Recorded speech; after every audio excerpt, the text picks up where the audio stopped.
Drug dealers anonymous.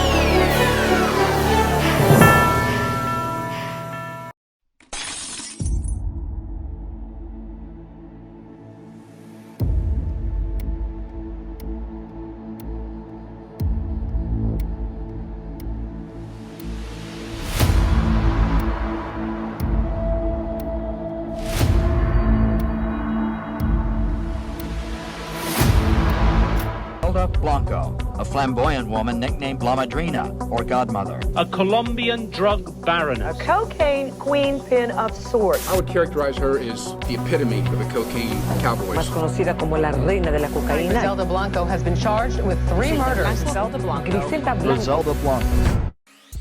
The Godmother, the Black Widow, Queenpin, Griselda Blanco's many aliases and nicknames speak to the notoriety she gained by heading $1 billion, blood-soaked drug empire that stretched from Colombia to the United States. She was born in Colombia on February 15, 1943. Her homeland would soon be torn apart by La Violencia, a period of mass violence which began on April 9, 1948, when popular politician Jorge Eliezer Gaitan was assassinated on the streets of Bogotá. By the time La Violencia ended a decade later, 200,000 people had been killed. Growing up in poverty in Medellin, she initially didn't have much power. She jumped into the criminal world at the age of 11 when she kidnapped a boy, and after his wealthy family refused to pay the ransom, she fatally shot him. In the coming years, she added pickpocketing and counterfeiting money to her resume. She met and eventually married Carlos Trujillo, who made a living falsifying papers and trafficking humans. They eventually divorced, and Blanco ordered his murder several years later. It was another level of killing that cannot be explained by anything, I think, in her background. I think it's something in her soul.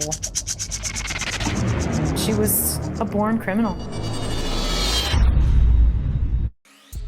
The disco boom of the 1970s sparked a growing market for illegal drugs like cocaine. By the middle of the decade, Colombia had emerged as the center of the cocaine trade, which brought opportunities for wealth and danger. She built a cocaine empire based in New York with her second husband, Alberto Bravo, who was a drug smuggler. They relied on smugglers who wore specially designed undergarments to conceal drugs across international borders. As the empire grew, her relationship with Bravo deteriorated. She came to believe that her husband was cheating and stealing money, and a shootout between the two resulted in Bravo's death, which earned her the nickname the Black Widow. She gained the nickname of the Black Widow because she had some of her husbands killed. It was not a wise decision to be married to Griselda Blanco. At its peak, her network pushed $80 million worth of cocaine every month. Her biggest markets included New York, Miami, and Los Angeles. Her cocaine empire earned her the nickname the Godmother, Colombia's answer to the Godfather's Vito Corleone. She seemed to lean into the mythology. After she gave birth to her fourth and final child in 1978, she named him Michael Corleone in honor of the film's main character. Violence was the foundation upon which she built and maintained her empire. It was the oil that kept the engine of her network running. By the late 1970s, she had moved to Miami and sought to eliminate her competition. She displayed a ruthlessness that plunged the city into a period of violence that became known as the Cocaine Cowboy Wars. She ordered numerous murders, many of which were committed by gunmen on motorcycles, a practice she invented. In addition, a number of the killings occurred in broad daylight, including a shootout at a local mall in 1979.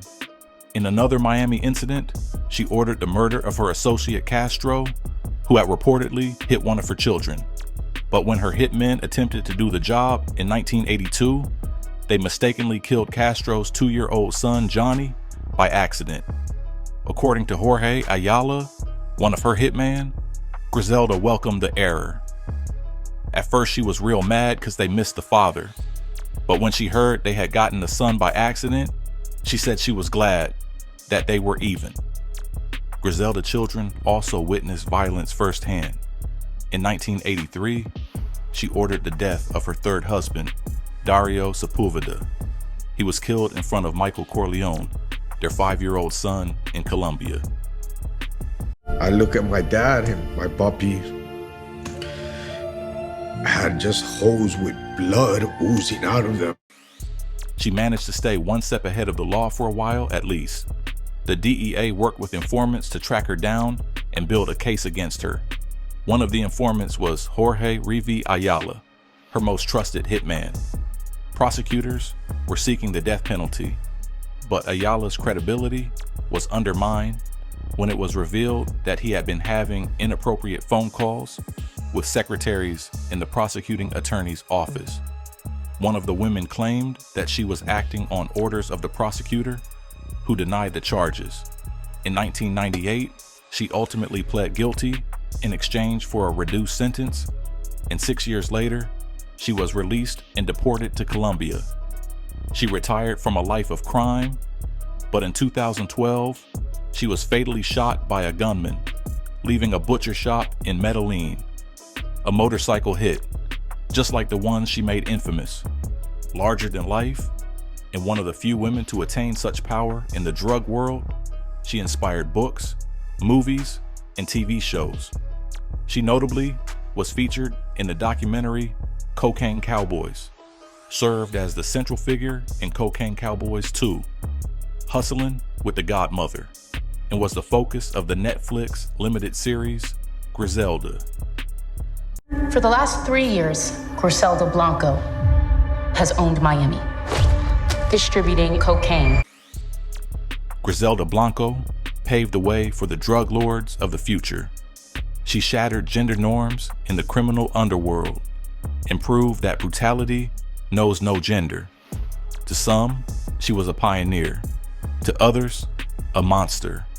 But to history, she remains one of the most terrifying figures to ever walk the drug trade's bloody path.